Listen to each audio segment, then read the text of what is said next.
Traveling Nardo Off-Duty is made possible by the Freedom Fighter Foundation, the Omega Foundation, and subscribers like you. Thank you. Give me plenty of that guitar.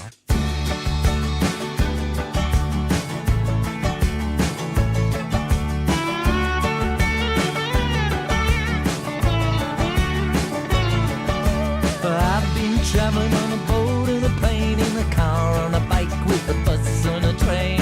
Traveling there, traveling here, everywhere, in every gear. Oh Lord, we pay the price with the spin of a wheel, with the roll of the dice. Ah yeah, you pay your fare, and if you don't know where you're going, any road will take you there.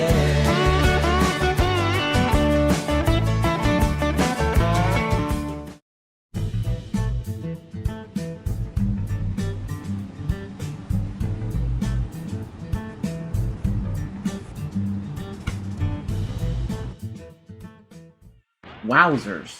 Cooper Center Mall. Still here after all these years. God, I remember coming here back when I was just a wee Nardo lad. But it looks like it has seen better days. I wonder how much longer this place can be around. Hey! Is that? Well, what do you know? It is you guys! Hey everybody, it's Arlo the Traveling Nardo here. Guess what? I have another day off. That's right. We literally just came back from filming at another destination, which unfortunately I'm sworn to secrecy. Shh. But the good news is that all will be revealed very soon. But check this out, everybody. This is my childhood mall. Welcome to the Cooper Center Mall. And this place is stuck in the 1980s. That's right. This place opened up in the 1980s, and ever since then, it's never really had a theme change or anything like that. And I used to come here back when I was very little. In fact, my parents actually would take me here quite often, because there were so many stores and places. Now, unfortunately, there is a lot of empty stores. But you know what? A lot of these places I want to share with you folks. Because you know what? Malls have been around for a very long time, starting as way back in the 1930s. But the big boom for malls didn't start until about the 1950s, 60s. And you know what? Why don't we take a walk down memory lane and go see what made malls so cool? Are you ready to come with me inside the Cooper Center Mall and take a trip down memory lane? You are? Super! Alright, follow me in, my friend. Let's go in and see what we can see. Let's do it to it.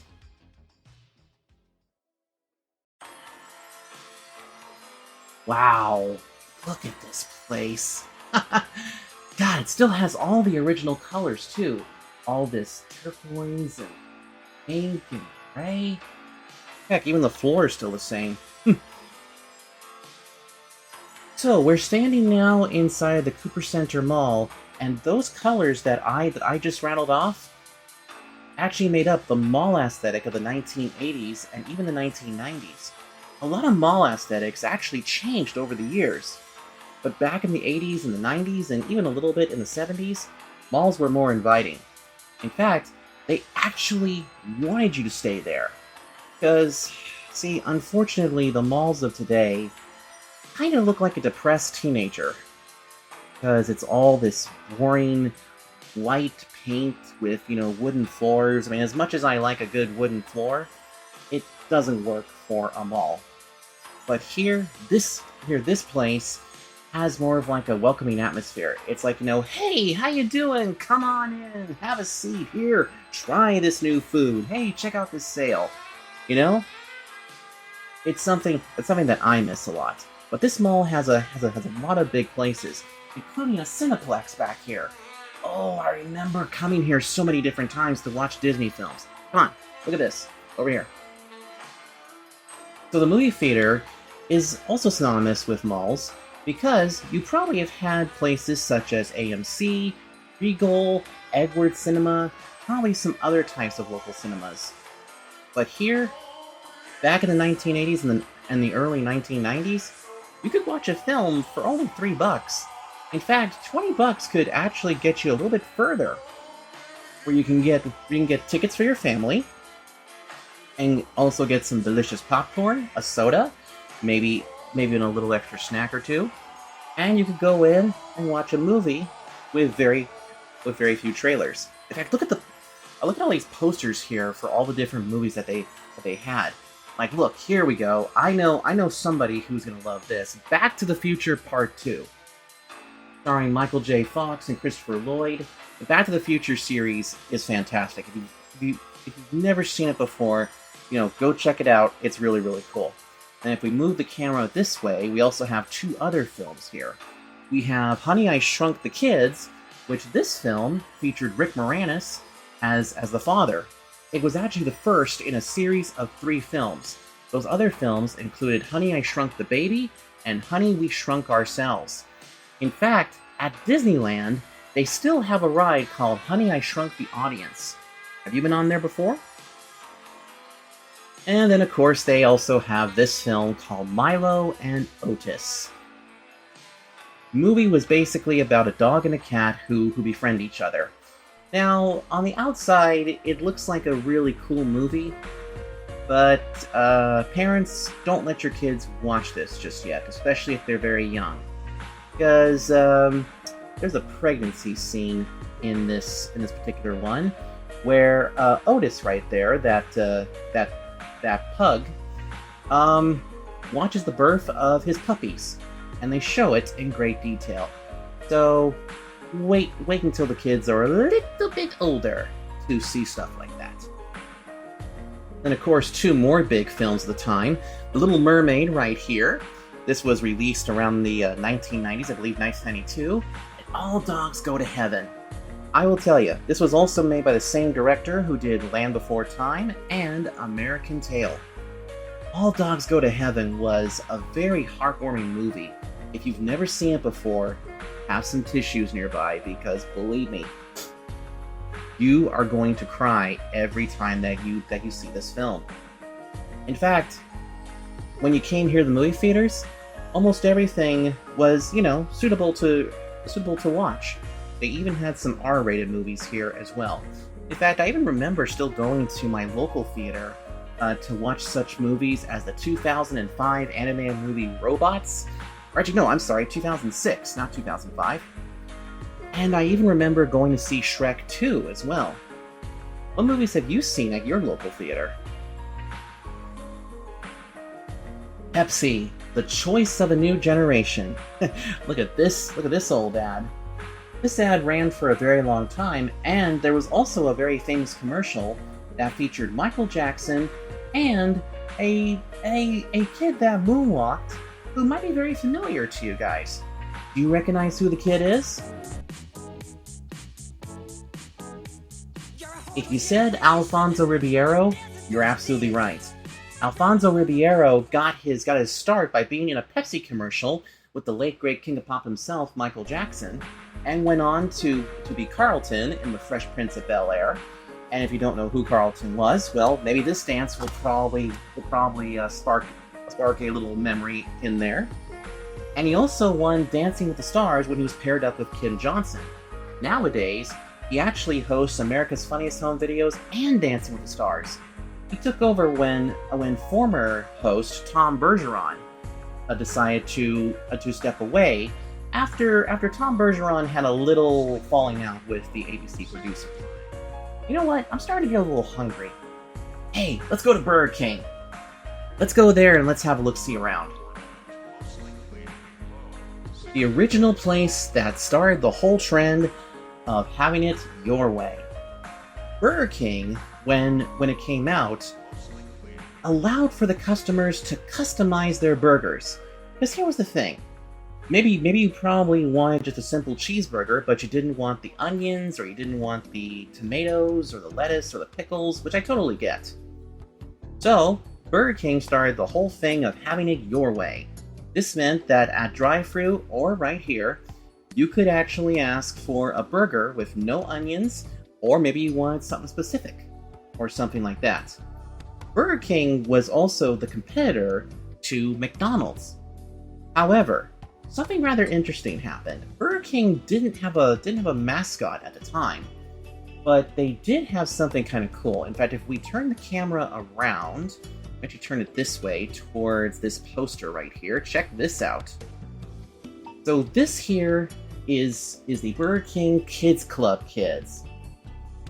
This little club basically got a lot of different people involved, and they were animated kids that would appear on the bags, pretty much anything that was a bag or a cup if it was a kid's meal. Sadly though, these guys here were quietly retired after the early 2000s in favor of bringing in the Burger King King, which you can see a picture of over there. Some people said that he looked a little bit on the freaky side, but I'm here to tell you, it was kind of blown out of proportions. To be totally honest here, but you know, internet. What are you gonna do? I zoom in here on the prices because take a look at these old prices. Look at this. $5 could also get you some great stuff. I mean, just look at some of these. Just look at some of these prices here. Look at this. A Whopper was $1.50. You could get a chicken sandwich meal for only like $2.25. And look at this: onion rings, French fries, desserts. Which by the way, their ice cream machine would almost never break down. And there was just so much good stuff here. And everything tasted better, too.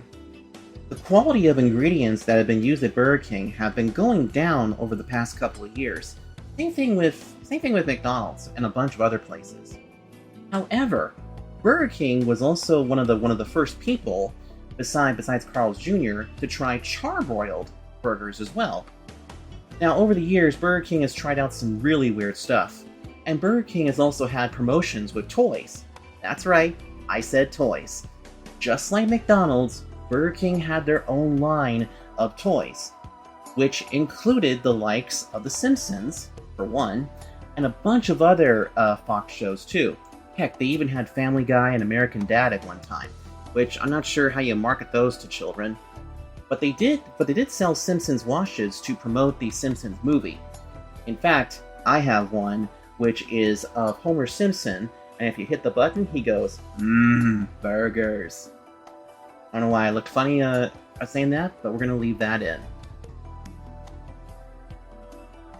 More aesthetics right here, with these beautiful palm trees that are still brand new. I mean, these things are so small, it'll take a couple of months before they're way up there at the top.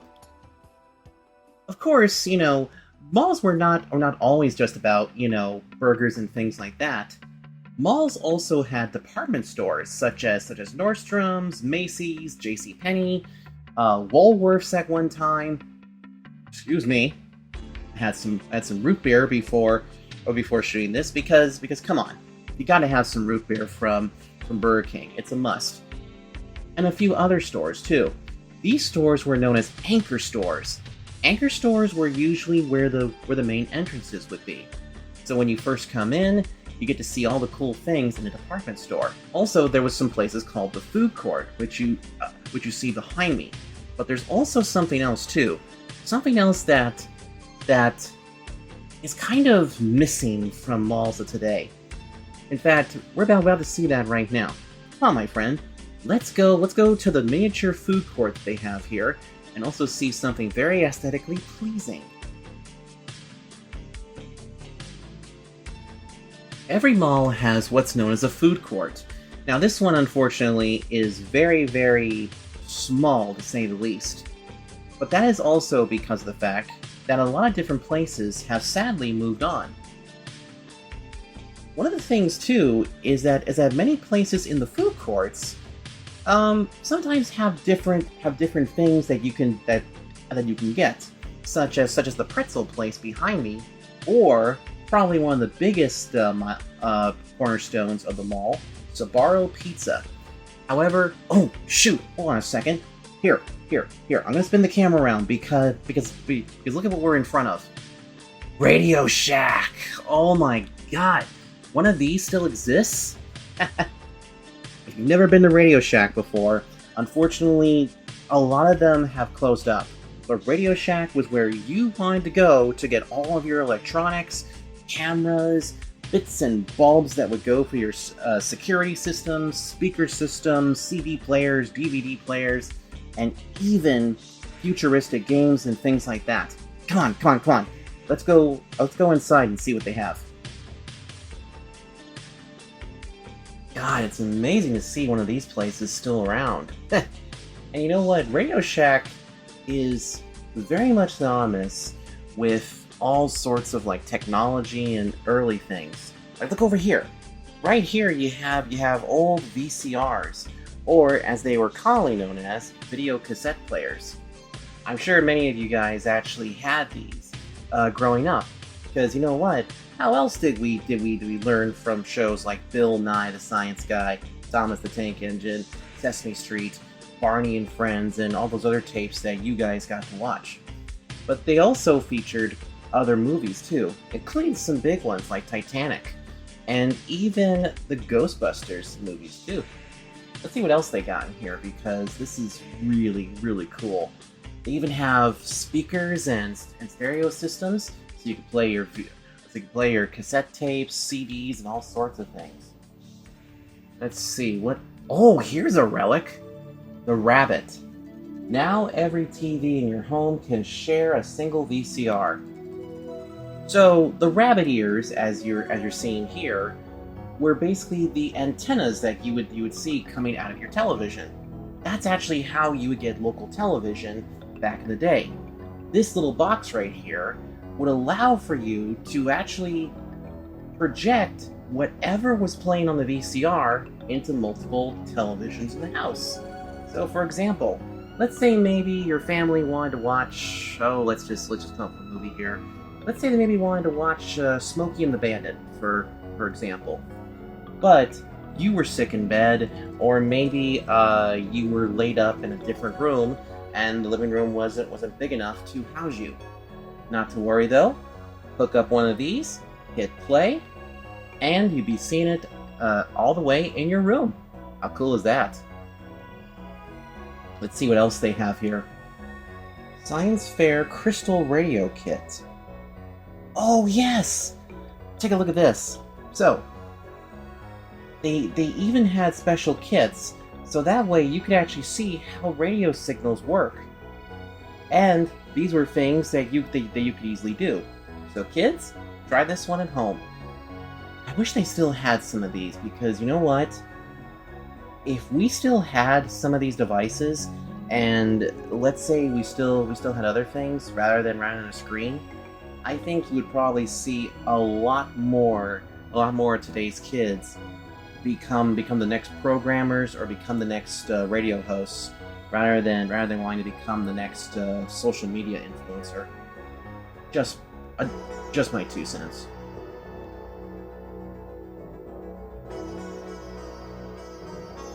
Here's an epic blast from the past. KB Toys. You know, everybody knows about Toys R Us, but KB Toys was sort of the alternative to Toys R Us. If you couldn't find a Toys R Us, it may be here at KB Toys at a slightly different price. Come on in. Let's go have a look-see. I see some really cool stuff already. So let's see what we have here. Well, not too much on the shelves here. We got a game called Fireball Island. We also have these sets. Ooh, let's get a close-up of these. So if you take a look at this, this is an old playset for Hot Wheels USA. Hours of fun, playing, dreaming, creating. That was something that a lot of these setups helped us out with. Look at this. Look at this. You had like a little highway area. This almost looks like a sort of like a precursor to Route 66, especially at the Cars time. The funny thing though, if we can get the camera up here a little bit, many of these Hot Wheels playsets still exist to this day. You might be able to find them on eBay, and you might be able to find them sometimes in regular stores. Including this game, Crossfire, the rapid fire shootout game. I think this is probably a precursor to like those old things like, do you guys remember Battle Tops? My god, those Battle Tops were actually really cool. They used to have their commercials on Cartoon Network. If I can find a good Battle Top commercial, I'll leave it down in the video description so you guys can actually see it. And let's see. Ooh, here we go. Here's something that was early virtual reality, but it failed miserably.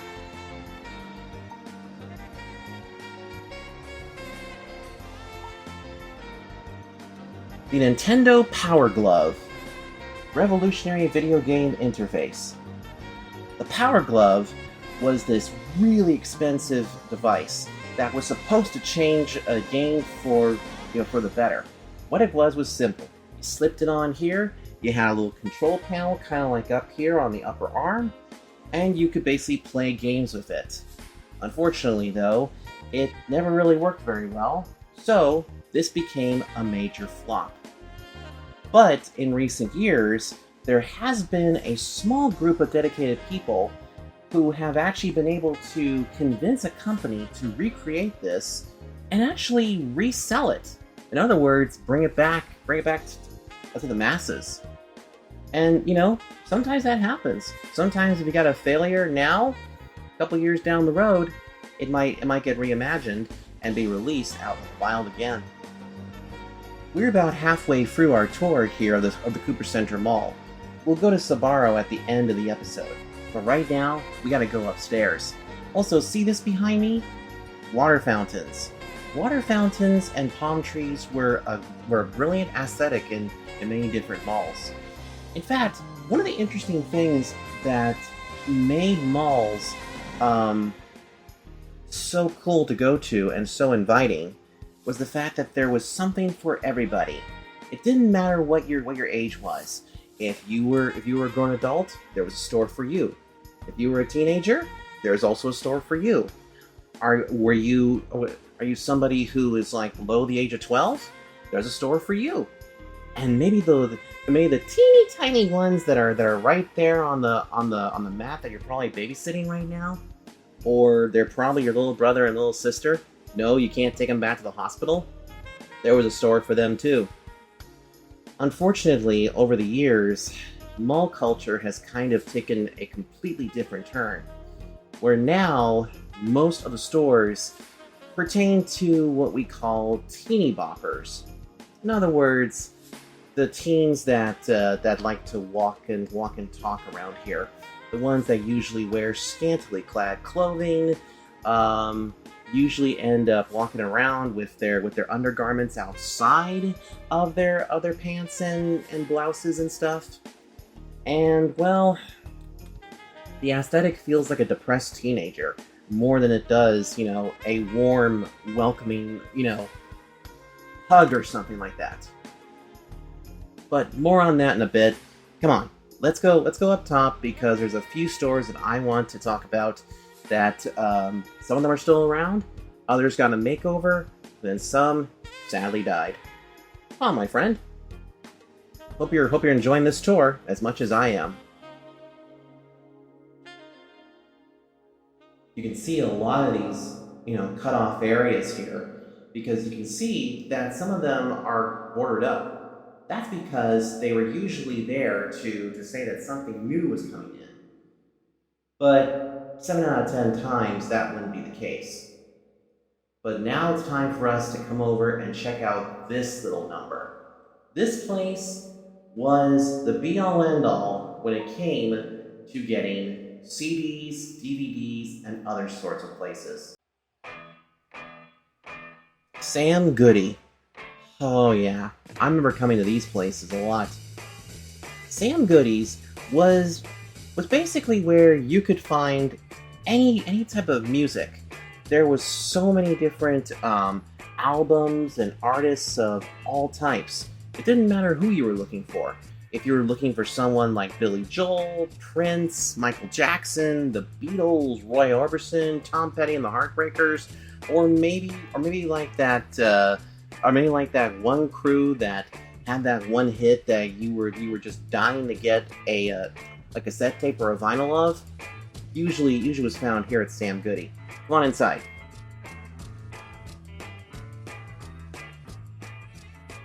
Cassette tapes were very, very popular during the late 70s and even into the early 80s and even the early 90s. In fact, cassette tapes were a very easy way to record stuff so you wouldn't forget it. In fact, cassette tapes date all the way back to the 1960s and were even used by some of the big acts of the time. One such story in particular, and there's so many of them out there, but this one's in my head, is pretty cool. When the Beatles were in their latter stages and working on the White Album, there's a song on there that was done by Mr. Conductor called Back Off Boogaloo, Mr. Conductor being Ringo Starr, 90s baby talking here. Ringo, in the middle of the night, one night, got into this weird zone where you're not quite asleep and you're not really awake, and suddenly in the back of his head, he had this beat that was going, oh, back off, boogaloo, say, back off, boogaloo, come on, back off, boogaloo, goo. He heard that, and he was like, I gotta get up, I gotta put this bit down.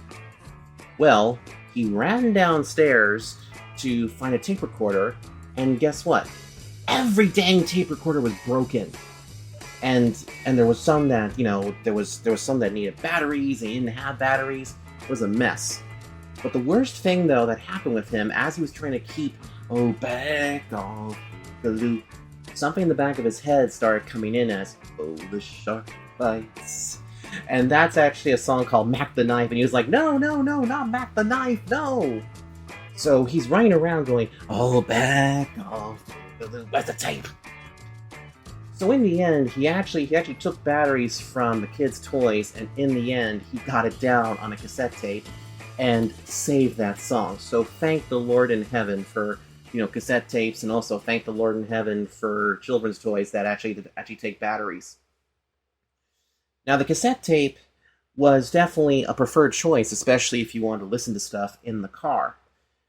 But then, somewhere in the 1980s, just a little bit later on, the cassette tape was going to start going a little bit out of style in favor of something new called a compact disc. And believe me, we have a ton of these CDs. I'm sure you still do too. Come on, this way. The feeling of running your hand through all these different compact CDs. The compact CD came out, and this meant now that you could actually put more music on there. Plus, as computers were getting better, you could also play this on your computer as well. And it was always so cool to just sift your hand through the CDs. Like, I even see one here for Genesis. I see a Back to the Future soundtrack. Let's see, what else do I see here? I see Sade. Sade is awesome. Let's see. Oh, Dr. Bones Pulsar loves that band. He's a big Led Zeppelin fan, and who isn't? So that's something for him. And there's just so many other CDs and things like that here. Oh, it's so cool. There's even one of Prince back. Oh wait, that's Gemini. Oh, it's his early hits. Oh, cool. Cool. Now, you know what, too? I forgot to mention something that is actually pop culture related with cassette tapes. So here, let's bring the camera back up to me. It's quiz time for all of you. Now, for this one, no help from your parents. And also no help from your grandparents. So, parents, grandparents, shh, settle down. The rest of you, get ready for your question. And don't worry, you didn't have to study for this one.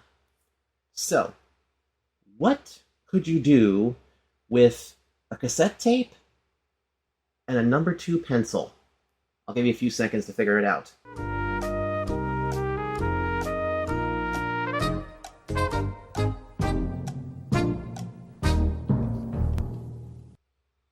Give up?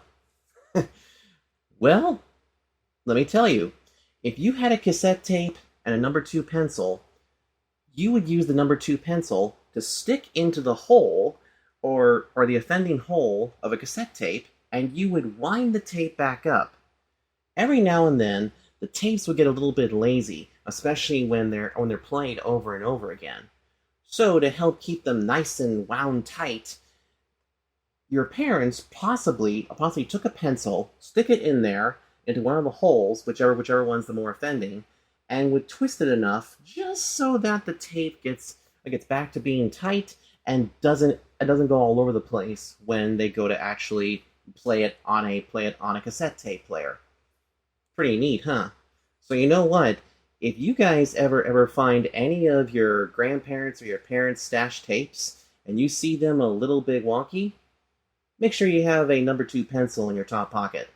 And believe me, I think you're going to get that extra scoop of ice cream after dinner doing that.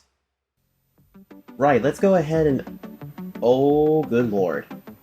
I almost forgot about this. Look at these album covers. This is from the group Mini Vanilli. I'm pretty sure some of you probably have heard of them, but let me go ahead and enlighten you guys on them because, well, since we're here in the mall, Mini Vanilli music was actually super big way back in the late 80s. Mini Vanilli was a duo that created these different songs like Blame It on the Rain and their biggest hit, Girl You Know It's True. However, something was a little bit off about these guys. Just a little bit after they got the Grammy for Best Song with Girl You Know It's True, they did a concert. And it was found out that these two couldn't sing anything in English properly, neither could they speak it. They were lip-syncing to the whole thing. So how were they found out? In a concert, as they were singing the song Girl You Know It's True, the tape, or whatever they were using, started skipping. And the weird part was that it actually started skipping at the part where it goes, Girl You Know It's, Girl You Know It's, Girl You Know It's, and while the audience is just, following along, Girl You Know It's, Girl You Know It's, the band was panicking. After it was found out, this group dissolved their, I almost said Oscar, their Grammy was rescinded, and instead, the real people who sung here released an album called The Real Mini Vanilli with Moment of Truth. That album tanked on delivery.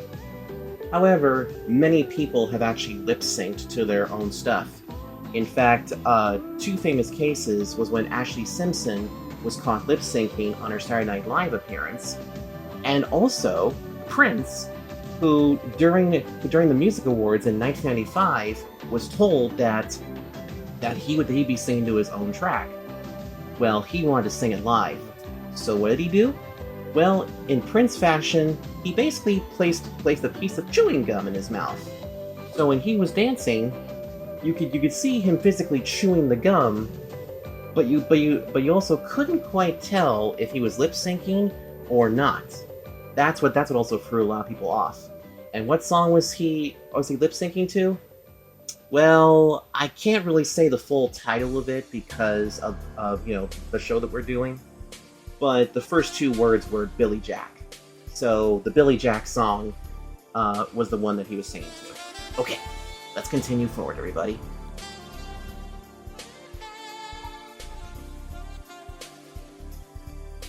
Spencer's Gifts. Oh boy, oh boy. This place is still around, but it's gone through so many different changes. Let's go inside and see what we got. That shirt kind of looks a little bit like Mr. Foxy. I Was Stupid, Who Farted. Here's a shirt from My Cousin Vinny, I believe it is, Best Weekend Ever. And a Batman shirt. I probably look better in the Batman shirt, I think. Spencer's is kind of that store that is meant to appeal more to those teens that are slowly starting to get into adult stuff. In fact, this is actually one area that can be a little bit tricky, so I'm trying to keep an eye out here for anything that we can't show on here on television. Lava lamps. Ooh, these lava lamps are really cool. I wonder if I should get one for VRC 101. I know he likes these kind of things. Ooh, a fog machine. Ooh, that would be You know what? I could probably use this. At next Halloween. But then, what else am I going to use it for? But who knows?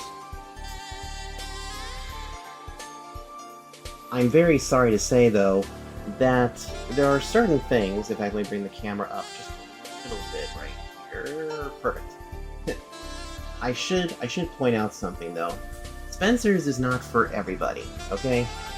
And these days, Spencer's has some very suggestive as heck stuff that they sell. One of them is basically beer pipes, which are these giant, almost like oil filter things with a plastic thing here where you can suck in your favorite drink, but I'm pretty sure it works with soda as well. But also the other thing too is that Spencer's also deals with everything else, including stuff for the bedroom, which we are not going to be showing.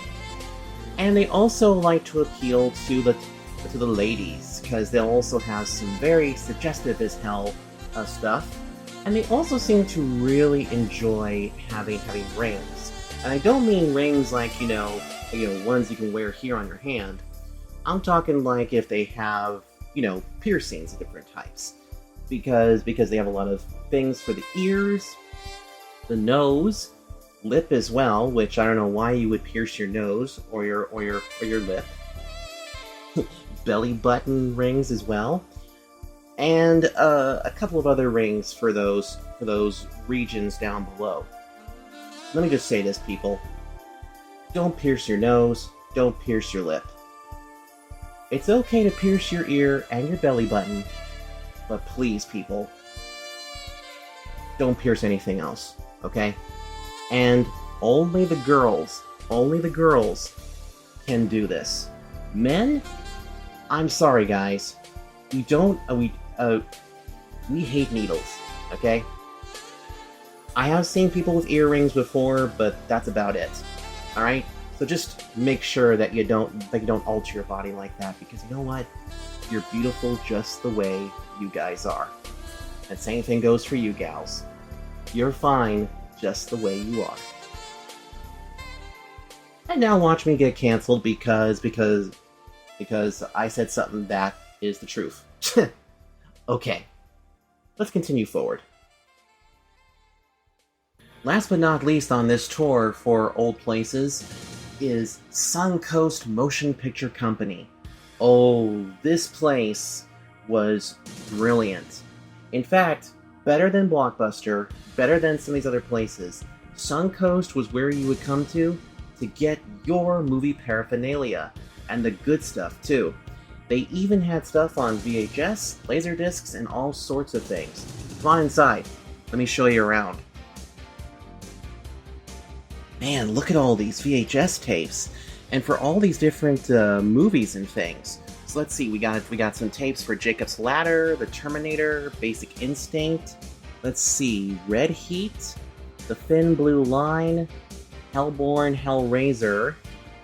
I also see a Mel Gibson tape as well. I even see a live-action edition of The Jungle Book. God, there's so many of these tapes in here. And a lot of these were, well, okay. A lot of these films were either some of the big blockbusters, or they were the ones that didn't do very well. Because you know what? Not everything can be a big blockbuster. Sometimes there are some that become, cult favorites. Sort of like the movie The Rocky Horror Picture Show. When it first came out, it kind of flopped at the box office, but thanks to a group of loyal fans, it has become a cult favorite. And of course, you know what? When you have the likes of Tim Curry in there, it's actually really, really cool. Well, how about that? But you can also sometimes find some children's movies hidden amongst all this. But they're not in this section. They probably are in a different section, I think. Ooh, look at all these posters here. All of these were really, really great films. I mean, look at this. You got a poster for Back to the Future Part 1, which was truly amazing. The soundtrack even featured music by Huey Lewis and the News. Here's Short Circuit. This is a movie about this robot that goes by the name of Johnny Five, who gets struck by lightning, and he ends up getting a mind of his own. In fact, that's where we get the thing of Johnny Five is alive. Input. And they also made a second movie too, which didn't do very well again, but it's still worth a watch. And then of course many 80s buffs who grew up in the 80s will remember the Goonies. But this movie right here, oh my goodness. 1989 rolled around and this bad boy came out. This film is called Who Framed Roger Rabbit? And this movie was just phenomenal. It was also one of the first times ever where it was an entire crossover film. The crossover between Warner Brothers and Disney. That's right. So, here's what the story was about. It starred Bob Hopkins, rest in peace, who plays Eddie Valiant, a Toontown detective. He's somebody who busted a bunch of murders. And next to him is Roger Rabbit, who was this ginormous star for a place called Maroon Cartoons. Well, what happens is that Roger Rabbit is framed for the murder of R.K. Maroon, who owns it. Meanwhile, at the same time, Judge Doom down there, who was played by Christopher Lloyd, yes, that Christopher Lloyd, who was also Doc Brown in Back to the Future, he plays Judge Doom. And Judge Doom has a plot to basically wipe out Toontown and build his own empire. By doing that, he could build his own empire, and he creates something called the Dip. I'm not going to say all the ingredients and stuff because I don't know if YouTube is going to do anything weird, but look up cartoon The Dip, okay, and see what you make of it. And of course, Jessica Rabbit down there is the wife of Roger. And then there was the baby, which I forgot the name of. Dang. Future me, if you remember the baby's name, please put a subtitle up so that way we know who's who. This film was so cool, and here comes the best part too. No computers were used. Everything was hand drawn. Yes! So if you ever get a chance to see this film, watch it. And it's for mostly all the ages, but just know that there is a couple of cursing things and all that stuff. But you know what? If you're old enough to know the right words and the wrong words, then this movie's for you. So, in fact, I think they even have some VHSs over here. I think I have it in VHS and DVD. Ooh, Laserdiscs. They're over here now. Laserdiscs were precursors, if you will, to the traditional DVD. The Laserdiscs were basically these bigger discs that once you put them into a special device, which is called a Laserdisc reader, you could watch the movie. And it could also be where they put in the much bigger films. So, like, there's a few right here. We have Steve Martin's The Jerk, which is an R-rated film, so not suitable for kids like you. Also, we got Back to the Future. Oh, good lord. Okay, here we go. E.T. This... Whoa!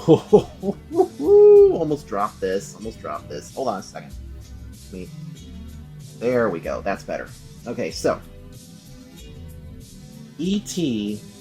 is one of Steven Spielberg's greatest films. I believe it was also a Robert Zemeckis film, too. But this movie will make you cry. Believe me, it will. So make sure you have some tissues with this. And also, do you see right here on the cover of E.T. and the kid, going up against the moon? That became Steven Spielberg's logo for a very long time. And you can actually see it at the end of cartoons such as Animaniacs, Pinky and the Brain, and Freakazoid. And they even had ones of Disney films too, like, this is a favorite of mine. In fact, I was a big fan of this growing up, but they also have... Get my hand ring! Oh boy, hold on. Okay, good. It didn't... It didn't break. Praise Jesus. Anyway, here's one of my favorite Disney films, The Aristocats. The Aristocats is probably one of my most favorite because it has some great music in it, including the song "Everybody Wants to Be a Cat." Although I don't know if I would want to be a cat because I'm perfectly happy being a Nardo. Are you perfectly happy with being yourself? Of course you are.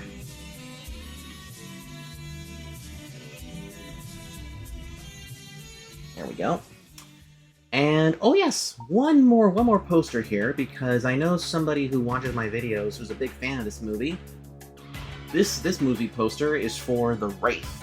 This was one of Charlie Sheen's early movies, which, again, this one, not the best, not the worst, but it does feature quite a few cool things. It features a cool car called the Dodge Interceptor, which paced the Indy 500 back in the 1980s, kind of in the late 80s, and also featured a really cool song by Tim Freehand called "Where's the Fire?"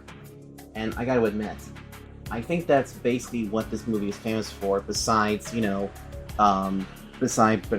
having, Charlie Sheen in there. Duh, winning.